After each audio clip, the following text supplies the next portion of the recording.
Esta é uma versão da Helicon São Paulo.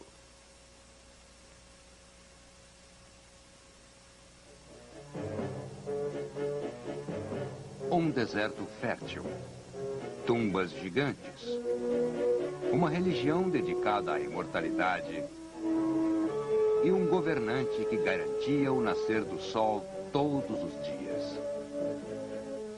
Por que esta civilização durou mais que qualquer outra, extraordinários 3.000 anos? Os antigos egípcios, neste episódio de A Civilização Ocidental.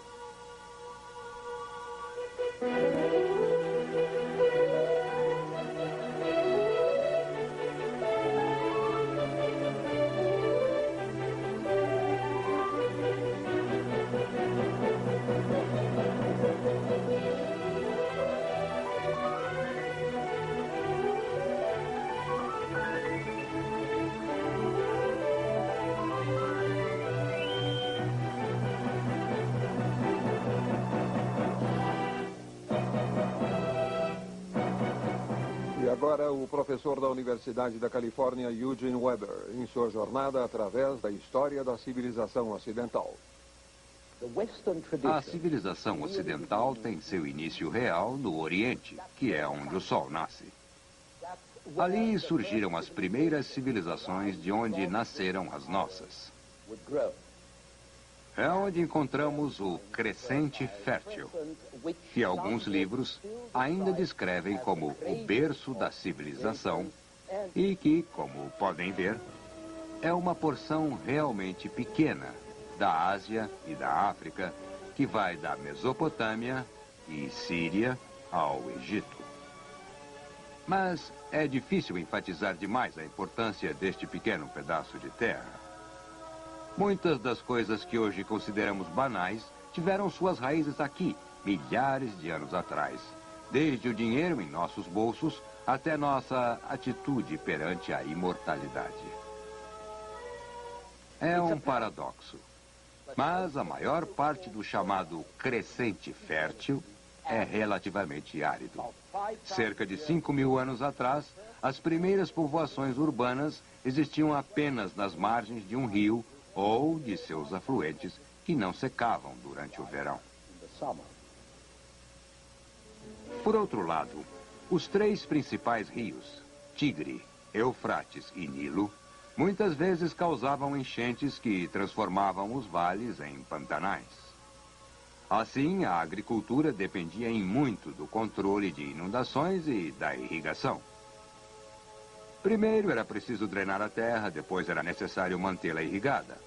Mas se você fizesse isso, teria um solo incrivelmente rico, que resultaria em safras regulares.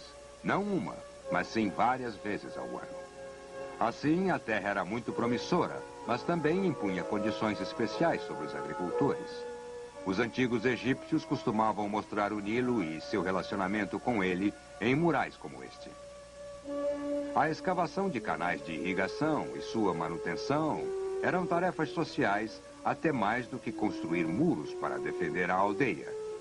E quanto mais crítica é a tarefa social, mais unida essa sociedade deve ser para cumpri-la. Aqui vemos homens medindo um campo a ser arado.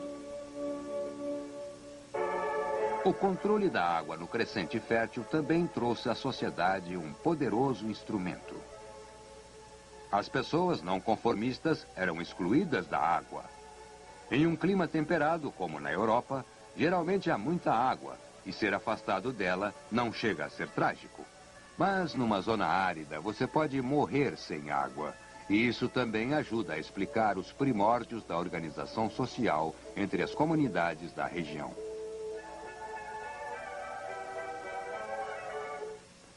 Uma das mais organizadas civilizações no crescente, embora não necessariamente a primeira, surgiu no Egito, num lugar que pode ser descrito como um oásis no deserto. Este relativo isolamento deu ao Egito mais unidade que seus vizinhos, ajudando a tornar os egípcios mais seguros, estáveis, complacentes e muito diferentes de nós. Nós somos dinâmicos, progressistas, curiosos e interessados na mudança, novidade e progresso. Os egípcios eram relativamente passivos. Não pensavam muito em progresso e estavam mais interessados na estabilidade, regularidade, repetição, conservação. Isto permitiu que sua cultura sobrevivesse intacta por incríveis 3.000 anos. Para os antigos egípcios, como para muitos outros povos, a geografia foi um destino. Somente o Nilo possibilitava a vida no deserto que o cercava, como podemos ver nesta cena com os pescadores. Foi então, cerca de 10.000 anos atrás, que a população do Vale Pantanoso do Nilo trocou a caça e a pesca pelo plantio irrigado. Durante milhares de anos, eles aprenderam como drenar alguns dos pântanos e transformá-los em terras aráveis, controlando a água do rio. Assim, o Grande Nilo servia como fonte de vida para os egípcios e fomentava a necessidade de esforço cooperativo e modo de vida organizado. Isto levou a muitos desenvolvimentos cruciais, até cerca de 3.000 anos antes de Cristo. Quadros astronômicos e calendários para acompanhar as temporadas agrícolas e a escrita para gravar todas estas informações. Os egípcios usavam um tipo de escrita pictográfica, os hieróglifos. Cada imagem, cada hieróglifo, originalmente representava uma palavra. Este, por exemplo, é o sinal para gado. Os egípcios também usavam sinais para representar sons e letras. Estes símbolos representavam os sons B, A e Z. E a palavra Ba-res significa bezerro. Mas como o povo egípcio era tão literal, eles sempre usavam desenhos ao lado dos símbolos. Eventualmente, eles descobriram algo mais prático para escrever. Um material que parece papel, feito de papiro, uma planta que nasce em todo o delta do Nilo. A graciosidade das folhas do papiro serviria de referência para o estilo das colunas egípcias mais básicas, pelo menos nas ruínas que hoje temos de seus templos. Assim, a cultura egípcia foi moldada por seu ambiente em uma centena de formas diferentes. Quando olhamos para o mapa, por exemplo, vemos que, embora o Nilo seja muito longo, ele só tem 10 quilômetros de largura, um oásis entre dois desertos escaldantes. Como o Egito é compacto e cercado pelo deserto, pode ser defendido contra ataques. E, por causa do Nilo, é uma terra de condições geográficas previsíveis. O rio sustenta uma sociedade estática em que a vida é bem segura e razoavelmente feliz, a julgar pelo tom confiante dos documentos mais antigos. Mas, acima do Nilo, havia uma força ainda mais poderosa, que era o Sol. O Sol que torna perfeito aquilo que brotou do rio e que queima com tanta força que parece divino. Como afirmou um egiptólogo, o Nilo exige que os homens coordenem seus esforços e o Sol revela a eles que uma única força governa o mundo.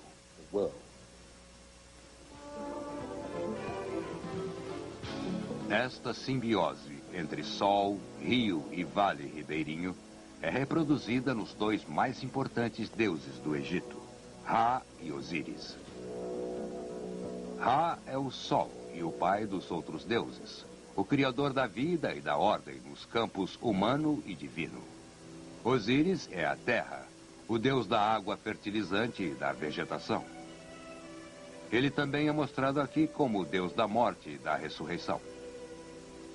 Osíris também tem um irmão maldoso, chamado Set, que representa o mal e as coisas desagradáveis, o deserto, a noite, a desordem e a guerra.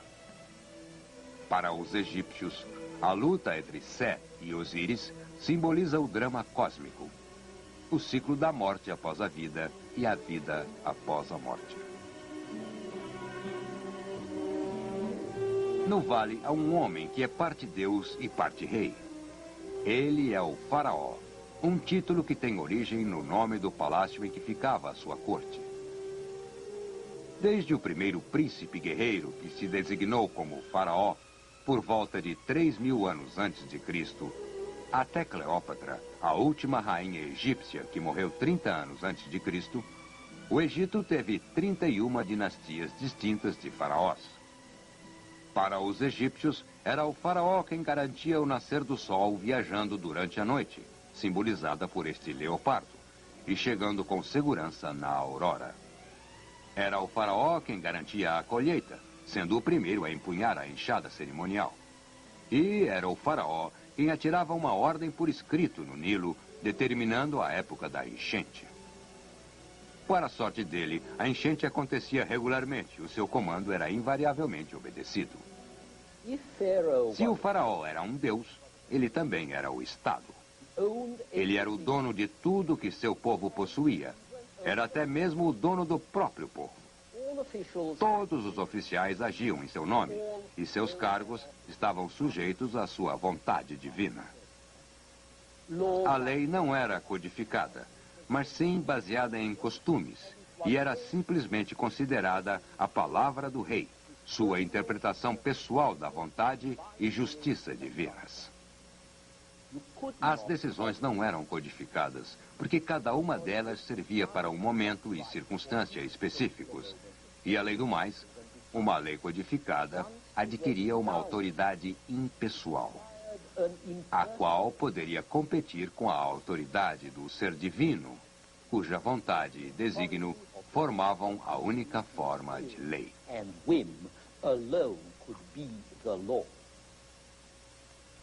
Somente o faraó expressava a verdade definitiva, a justiça, a bondade, a força cósmica de harmonia e ordem, que os egípcios chamavam de Mahat. Aqui vemos o julgamento final de um homem morto, cujo coração está sendo pesado contra a pena da deusa da verdade e do direito. O poder do faraó era tão absoluto que, na verdade, ele não apenas controlava as leis da vida na Terra, mas também tinha acesso à eternidade. Somente ele poderia ter a certeza de uma vida permanente. Os outros só podiam desejar a eternidade servindo sua família e acompanhando o faraó para servi-lo no além. As pirâmides mostram a importância dos funerais de um faraó. Cada faraó buscou construir tumbas cada vez mais monumentais. A primeira pirâmide foi construída em Saqqara, durante a terceira dinastia, e pode até mesmo ser o primeiro exemplo de arquitetura em pedra da história. Ao lado da pirâmide, ainda podemos ver a tumba menor de um nobre. Acreditava-se que, se um nobre pudesse ser enterrado próximo da tumba real, e se ele deixasse registrados seus títulos na tumba, explicando como havia servido o faraó no passado e como ele continuaria a servi-lo no além, então ele teria a chance de acompanhar o faraó. Melhor ainda, é claro, seria ter sua esfinge dentro da tumba real, como este alto oficial da rainha Hatshepsut, que teve seu retrato gravado atrás das portas do templo para que pudesse alcançar a eternidade com ela.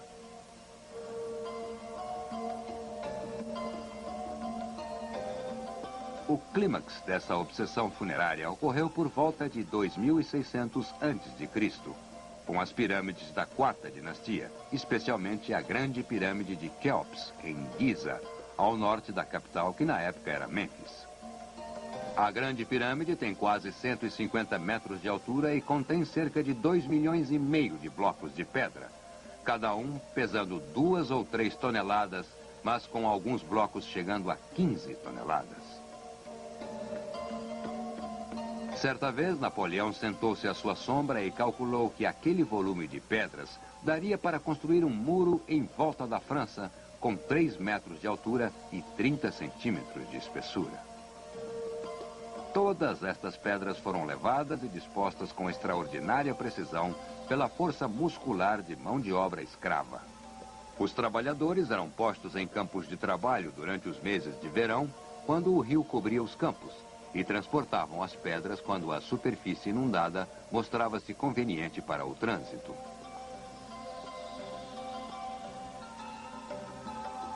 A Esfinge, na mesma área, também é monumental, com 73 metros de extensão e 20 metros de altura.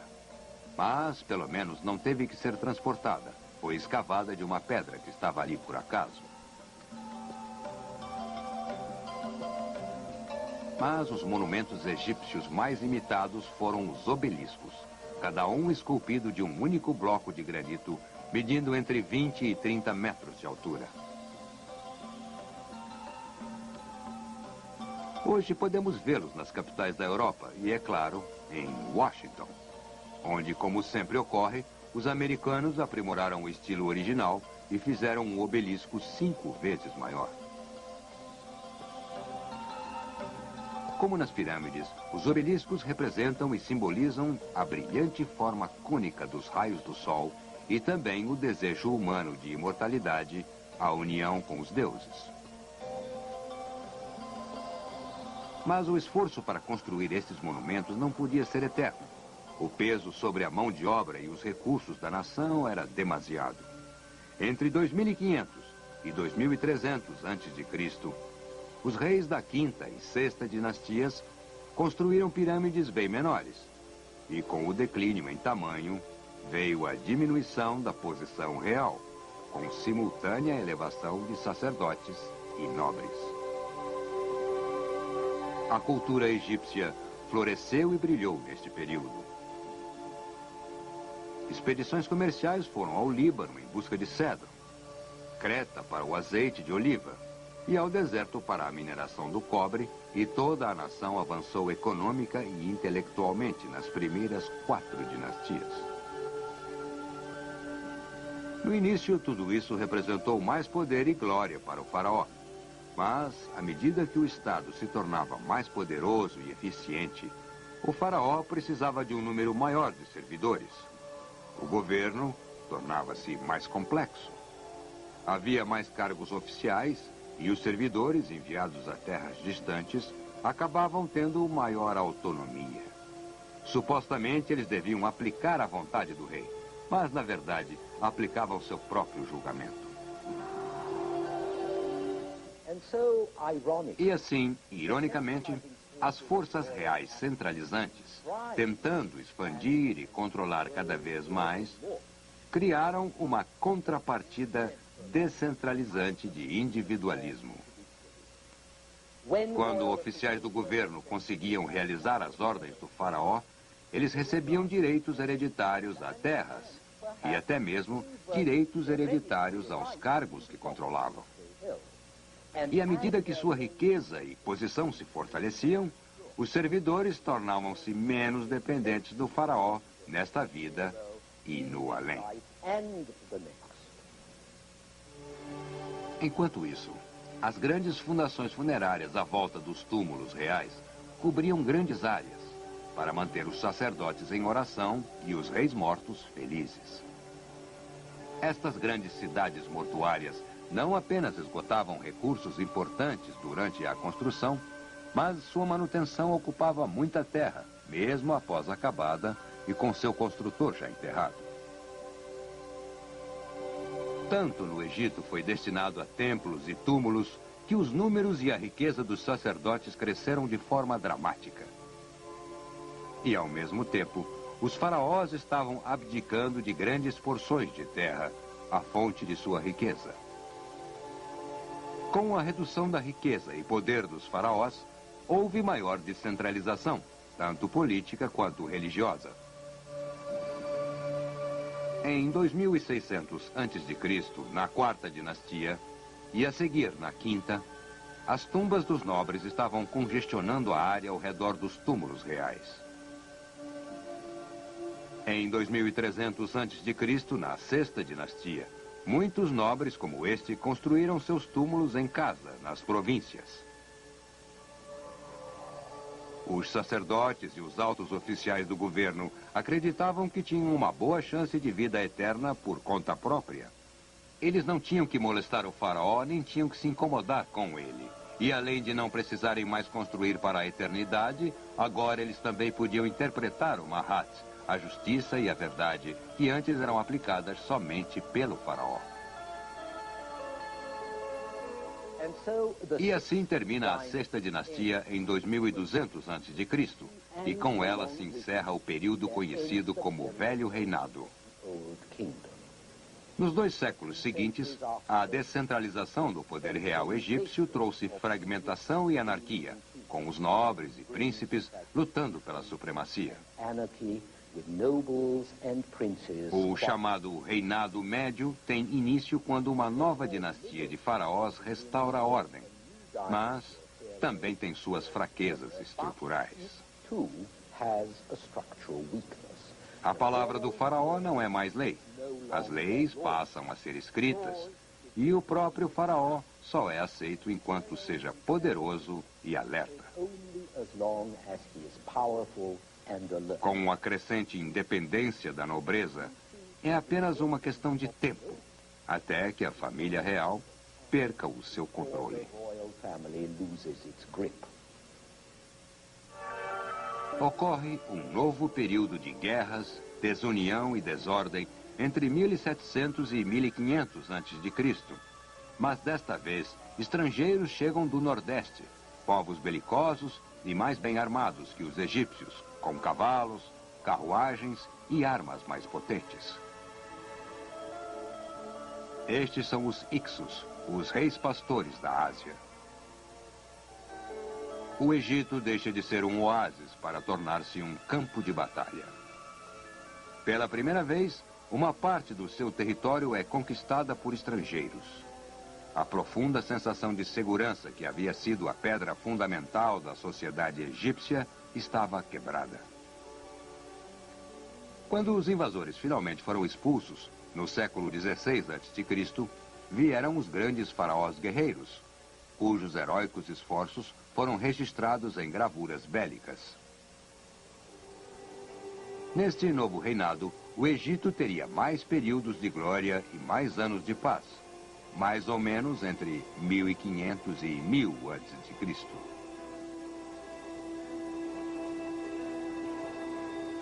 Aparentemente, a vida era boa durante esse período, pois é dele que hoje temos muitas pinturas de pessoas caçando ou comendo em banquetes, e em uma delas, um cego toca sua harpa e canta.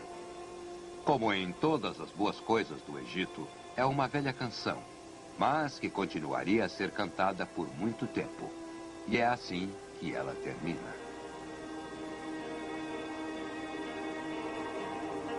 Passe um dia feliz, usufrua dos mais doces perfumes. Adorne pescoço e braços de sua esposa com flores de lótus.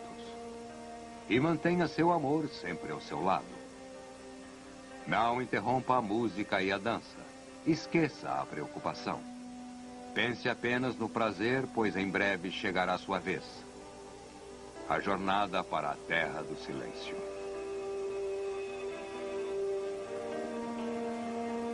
Isso era bonito, mas os egípcios jamais esqueceram a humilhação com os Ixos e tornaram-se nervosos e inseguros.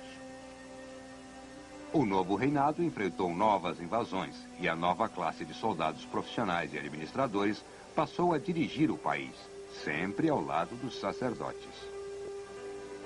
Agora, o poder dos reis divinos era apenas uma fachada para uma rígida hierarquia formal e uma burocracia menos baseada em tradição e costumes do que em regras e leis, menos em Mahat do que na disciplina formal. Infelizmente, para o novo reinado, os egípcios preferiam gozar a vida mais do que lutar. O serviço militar sempre era impopular e os armamentos quase sempre ultrapassados. Assim, quando os egípcios enfrentavam exércitos mais fortes, geralmente perdiam, o que passa a ocorrer 1000 anos antes de Cristo.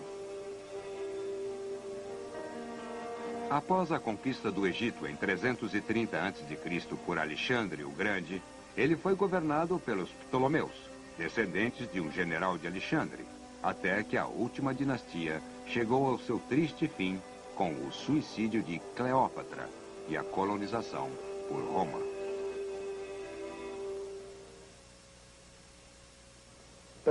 Mas o mais fascinante é que durante todo o tempo a imagem do faraó permaneceu a mesma, o ideal egípcio, o estilo convencional e os modelos estabelecidos 3.000 anos antes. São coisas que duraram mais do que tudo no Ocidente. Mas enquanto a forma persistia, a substância mudava. A relativa segurança e serenidade dos egípcios estavam abaladas. A canção do arpista continuou a ser cantada, mas suas palavras não tinham mais significado, ou apenas referiam-se a uma era dourada, muito remota e distante. Em nosso próximo programa, voltaremos ao Crescente Fértil para examinar os povos da Mesopotâmia tão similares a nós quanto os egípcios eram diferentes. Até lá.